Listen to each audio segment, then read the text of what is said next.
Hey there, I'm Mark Massey here at Elite Jiu-Jitsu Academy in Pocatello, Idaho with my partner Rex. And I'm going to be reviewing, mainly for my students, but for anybody watching as well, the basics of gripping and control when somebody stands up in your guard and you're still down on your back. So we'll go from the side. So from here, just say Rex stands up in my guard, and for learning purposes, we're going to disengage. So you're going to take a step back. We're going to be here. This is for learning purposes. This would not be how it goes in the tournament. For learning purposes, I don't want to be flat on my back, ever. When I'm on my back in guard, I need to shrimp a little bit to the side so I have more movement, more mobility with my legs, and I'm able to get up a lot faster if I need to.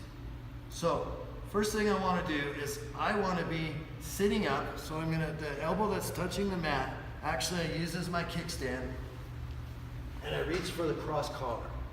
Not the same side, just the cross collar. And notice I scooted back a little bit to give myself space, again, so I can move. I don't want my feet to be in here or over here or any of that. When we start from here and I move to my side and I sit up, I want to be here.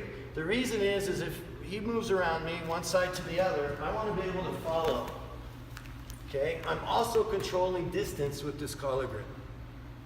The next thing I want to do is establish a minimum of 3 points of contact with my partner if I'm playing the guard. Obviously, I've only got 1 point of contact. He has a huge advantage. He's got both arms, both feet, he can move around. All I can do is follow and keep the grip.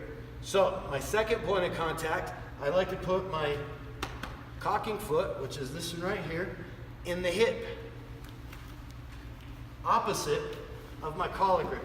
The reason I like to put this in the hip is to keep him from crashing down on top of me. Okay, so that's my second point of contact. Third point of contact is either going to be an ankle or sleeve. So for this purpose, I'm grabbing the sleeve to control the sleeve. And I always want to practice the most I can get out of training, and that would be 4 points of contact. That would be the optimal. So my fourth point of contact would maybe be my bicep, or his bicep, foot and bicep, like this. So this is kind of an optimal little exercise or drill for beginners on what the heck to do with their feet and their hands when they're in the guard, or in this position. This is a starting, most basic learning to crawl position. Eventually, when they stand up, so go ahead and kneel down in my guard. Eventually, you're gonna work your way into something like this when he stands up.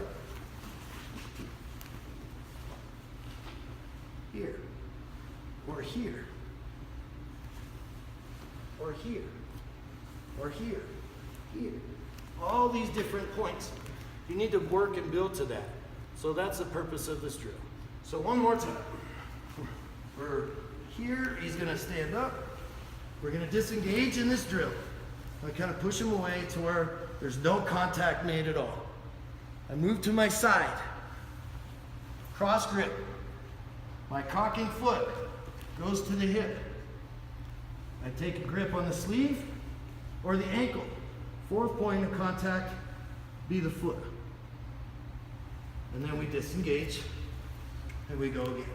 So that's the drill that we've been working on. It's good for everybody, from kids to adults, on where to put their hands and their feet as a starting point. So give it a shot.